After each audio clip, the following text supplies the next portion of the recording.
Hey, I'm Scott Einsmann, gear editor at Outdoor Life. This is my ultimate 1022 build. I put together 4 different 1022s here in this garage, and before that, I had never put together one. So if you're thinking about it, it's super easy.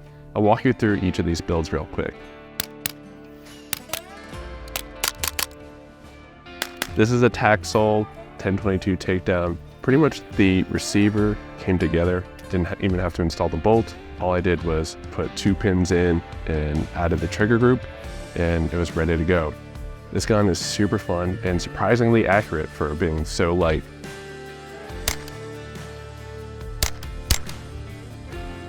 This is a Luth AR, and this is a stock 1022 that I took apart.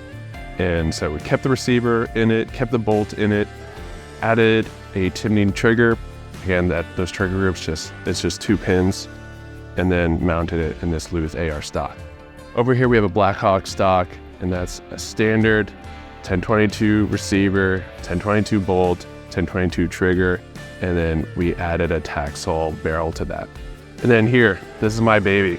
This is the one I'm most proud of, the most fun to shoot, and the most accurate.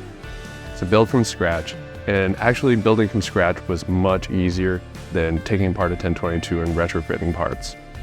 So we have a Volquartsen stainless steel receiver, Volquartsen competition bolt, the Volquartsen TG2000 trigger, and it's all sitting in an Oryx chassis.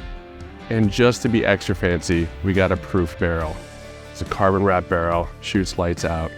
At 50 yards with SK match, we shot some 1/4 inch, 0.188 inch groups, but averaged around 1/2 inch. And we took it out to 100 yards. This gun averaged about 1.5 inches with that SK match. The great thing about the 1022 is that you can configure them any way you want, whether you're starting from scratch parts, retrofitting one that you already have. If you want to build something ultra lightweight and packable, you have the Takedown, or if you want something that's more of a hybrid of super accurate competition gun, but still something that's light enough to take hunting, you have this one right here.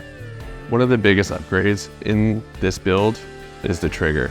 This Volquartsen trigger is a huge difference over the stock 22 trigger, which is heavy and just has a little bit of creep to it. It's unpredictable on when it's gonna break.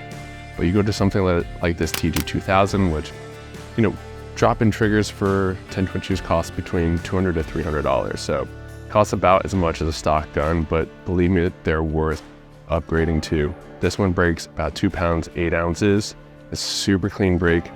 Another great thing is it has these mag releases, make it super easy to just swap out mags. We were done with having steel at 100 yards with this. And the best part is you're gonna shoot good groups because of that trigger. The Oryx chassis is adjustable. It has all the features you'd want in a competition chassis without it being overly heavy, like a full-on ACC chassis. Proof makes some of the best carbon barrels in the industry, whether it's centerfire or rimfire. And so you can't go wrong with a proof barrel. And then the Volquartsen stainless steel receiver adds a lot of rigidity, has an integrated Picatinny mount, and then I believe it's a 30 MOA cant already integrated in there. So you can dial this out to 300 yards, no problem. And pretty much the biggest takeaway from this whole experience is that the 1022 platform in itself is pretty accurate, and it takes nothing to put them together. All you need is punch set, Allen keys, a good gun vise, and you're ready to go to put one of these together in about 30 minutes to an hour. Check out our parts list. You can read the full article in the link description. I'm Scott Einsmann. We'll catch you next time.